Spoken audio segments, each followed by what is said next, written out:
Hi hello welcome back to my YouTube channel. ಇವತ್ತಿನ vlog ಏನಪ್ಪ ಅಂತಂದರೆ ಕಸ್ಟಮರು 2 ದಿನ ಕ್ಯಾಬ್ ಬುಕ್ ಮಾಡ್ಕೊಂಡಿದ್ದಾರೆ. ಒಂದು ದಿನ ಹಾರ್ಟಿಂಗ್ ಬಂದುಬಿಟ್ಟು ಹೊಸಪೇಟೆಯಲ್ಲಿ, ನೆಕ್ಸ್ಟ್ ಡೇ ಹಾರ್ಟಿಂಗ್ ಬಂದುಬಿಟ್ಟು ರಾಯಚೂರಲ್ಲಿ.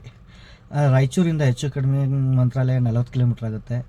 ಕಸ್ಟಮರ್ನ ರಾಯಚೂರಲ್ಲೇ ಬಿಟ್ಬಿಟ್ಟು ಮಂತ್ರಾಲಯಕ್ಕೆ ಹೋಗ್ಬೇಕಂತ ಪ್ಲ್ಯಾನಿಂಗ್ ಹಾಕ್ಕೊಂಡಿದ್ದೀನಿ. ಏನಾಗುತ್ತೋ ಗೊತ್ತಿಲ್ಲ, ಬನ್ನಿ ಹೋಗೋಣ. ನಮ್ಮ ಕಸ್ಟಮರ್ ಪಿಕಪ್ ಪಾಯಿಂಟ್ ಇದ್ದಿದ್ದು ಕೆಂಗೇರಿ. ಆನ್ ದಿ ವೇ ಯಾವುದಾದ್ರೂ ಡ್ರಾಪ್ ಸಿಗುತ್ತೆ ಅಂತ ವೇಟ್ ಮಾಡ್ತಾ ಇದ್ದೆ. ಅಷ್ಟರಲ್ಲಿ ನಾಯಂಡಹಳ್ಳಿ ಪಿಕಪ್ ಸಿಕ್ತು, ಅದನ್ನು ಡ್ರಾಪ್ ಮಾಡಿಬಿಟ್ಟು ಹೋದೆ. ಈ ರೋಡಿಗೆ ಔಟರ್ ರಿಂಗ್ ರೋಡು ಅಂತಾರೆ, ಮತ್ತು ಪುನೀತ್ ರಾಜ್ಕುಮಾರ್ ರೋಡು ಅಂತ ಕರೀತಾರೆ.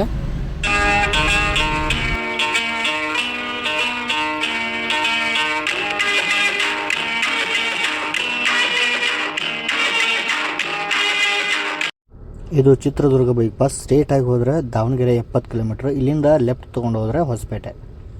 ನಾನು ಸ್ಟಾರ್ಟಿಂಗ್ ಕಾರ್ ತೊಗೊಂಡಾಗ ಬೆಂಗಳೂರಿಂದ ಊರಿಗೆ ಹೋಗ್ಬೇಕಾದ್ರೆ ನನಗೂ ಕನ್ಫ್ಯೂಸ್ ಆಗಿತ್ತು. ನಿಮ್ಗೆ ಯಾರಿಗಾದ್ರೂ ಕನ್ಫ್ಯೂಸ್ ಆಗಿದ್ದರೆ ಕಮೆಂಟ್ ಹಾಕಿ ನೋಡೋಣ. ಹೊಸಪೇಟೆ ಇನ್ನು ಇಲ್ಲಿಂದ 80 ಕಿಲೋಮೀಟ್ರ್ ಇದೆ. ಗಾಡಿ ಇಲ್ಲೇ ಸೈಡಿಗೆ ಹಾಕಿ, ಆ ಕಡೆ ಧಾಬಾ ಇದೆ, ಆ ಕಡೆ ಹೋಗಿ ಊಟ ಮಾಡಿಕೊಂಡು ಬಂದು ಇಲ್ಲಿಂದ ಹೊಸಪೇಟೆಗೆ ಹೋಗಿ ಸ್ಟೇ ಮಾಡಬೇಕು. ರಾಜಸ್ಥಾನ್ ಧಾಬಾದಾಗ ಸೇವ್ ಬಾಜಿ ಫೇಮಸ್ ಊಟ, ಹಂಗಾಗಿ ಸೇವ್ ಬಾಜಿ ಆರ್ಡರ್ ಮಾಡ್ಕೊಂಡಿದ್ವಿ. ವಿಜಯನಗರ ಜಿಲ್ಲೆಗೆ ಎಂಟ್ರಿ ಕೊಡ್ತಕ್ಕಂಥ ಹೊಸಪೇಟೆ ಟನಲ್ ಇದು. ಇದ್ರ ಉದ್ದ ಬಂದುಬಿಟ್ಟು 1/2 ಕಿಲೋಮೀಟ್ರ್. ಈ ಟನಲ್ ಕಂಪ್ಲೀಟ್ ಆಗೋಕ್ಕೆ ತೆಗೆದುಕೊಂಡ ಟೈಮ್ 2007ರಿಂದ 2012ರವರೆಗೂ, ಅಂದರೆ 5 ವರ್ಷ ಟೈಮ್ ತೊಗೊಂಡಿದೆ ಈ ಟನಲ್ ಕಂಪ್ಲೀಟ್ ಆಗ್ಬೇಕಾರೆ. Welcome to the Hosapete. ಬೆಂಗಳೂರಿಂದ ಸರಿಸುಮಾರು 360 ಕಿಲೋಮೀಟ್ರ್ ಆಗುತ್ತೆ ಹೊಸಪೇಟೆ. ನಾವು ಬೆಳಗ್ಗೆ ಎಲ್ಲಿ ಬಿಟ್ಟಿರೋ ಟೈಮು 9 ಗಂಟೆ. ಇಲ್ಲಿ ಫೈನಲಿ ನಾವು ರೀಚ್ ಆಗಿದ್ದು 4:15.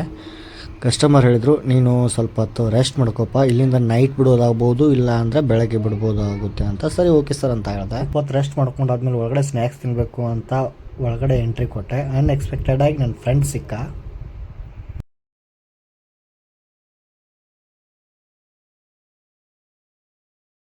ಇನ್ನೊಂದ್ಸರಿ ನೋಡಿ ಕಡೆ ಫ್ರೆಶ್ ಫ್ರೂಟ್ ಅದು ನಮ್ಮ ಜ್ಯೂಸ್ ಒಳಗೆ ಫ್ರೂಟ್ ಪಂಚ ಹೆಂಗೆ ಬರುತ್ತಲ್ಲ, ಇದು ಆ ಥರ.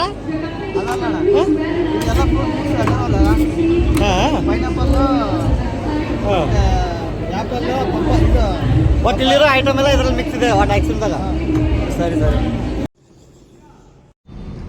ಅಲ್ಲಿಂದ ಬಾಳೆ ಎಲೆ ಊಟ ಮಾಡಿಕೊಂಡು ಹೊರಗಡೆ ಬಂದ. ನಮ್ಮ ಕಸ್ಟಮರ್ಗೆ ಕನ್ನಡ ಬರಲ್ಲ, ನನಗೆ ಪರ್ಫೆಕ್ಟಾಗಿ ಹಿಂದಿ ಬರಲ್ಲ. सर आन दी वे एक प्लेस है, आप ओके बोलता हूँ देख के जाऊँगा, नहीं तो डायरेक्ट रायचूर जाऊँगा, क्या करो सर ಅಂತ ಹಿಂದಿ ಒಳಗೆ ಕೇಳಿದೆ. ಆ ಕಸ್ಟಮರ್ ಹೇಳ್ದ, कौन सा प्लेस है? ಮಂತ್ರಾಲಯ. कभी भी मैं भी नहीं गया, ठीक है देख के जाऊँगा चलो ಅಂತ ಅಂದ. ಸಿಂಧನೂರು ಮೇಲೆ ಹೋದರೆ NH50 ರೋಡಿಂದ ಹೋಗ್ಬೋದಿತ್ತು. 3 ಕಿಲೋಮೀಟರ್ ಶಾರ್ಟ್ಕಟ್ ಆಗತ್ತಾ ಅಂತ ಈ ರೋಡ್ ತೊಗೊಂಡು ಈ ರೋಡಿಗೆ ಬಂದಮೇಲೆ ಅನ್ನಿಸ್ತು, ಯಾಕರೆ ಈ ರೋಡಿಗೆ ಬಂದಪ್ಪ ಅಂತ ಅನ್ನಿಸ್ತು.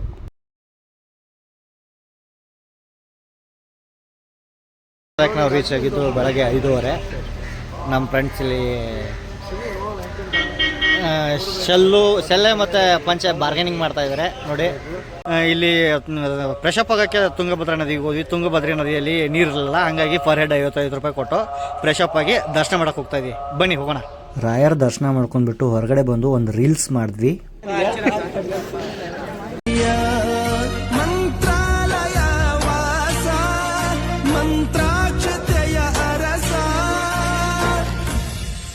ಗುರು ರಾಘವೇಂದ್ರ ರಾಘವೇಂದ್ರ ರಾಘವೇಂದ್ರ, ಗುರು ರಾಘವೇಂದ್ರ ರಾಘವೇಂದ್ರ ರಾಘವೇಂದ್ರ.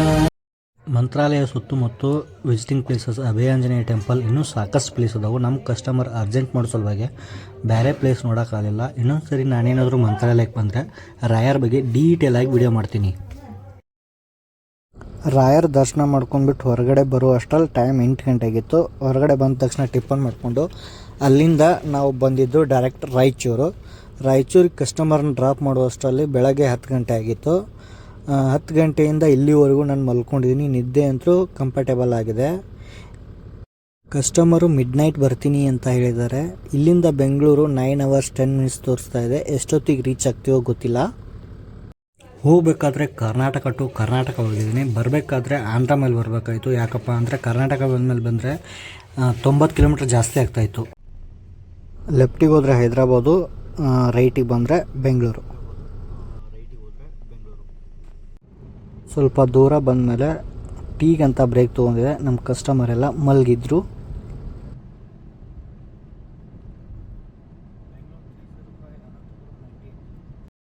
ಅನಂತಪುರಂ ಇಲ್ಲಿಂದ 114 ಕಿಲೋಮೀಟ್ರ್ ಇದೆ.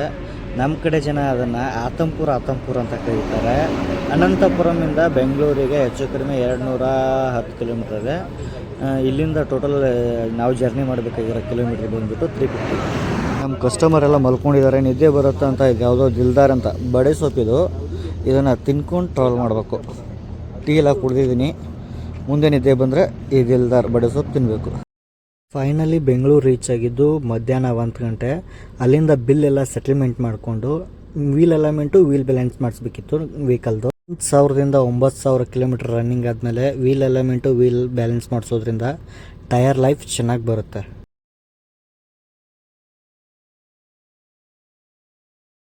ಈ ಲಾಗ್ನ ಇಲ್ಲಿಗೆ ಏನು ಮಾಡ್ತಾಯಿದ್ದೀನಿ. ಇಷ್ಟ ಆದರೆ ಒಂದು ಲೈಕ್ ಮಾಡಿ.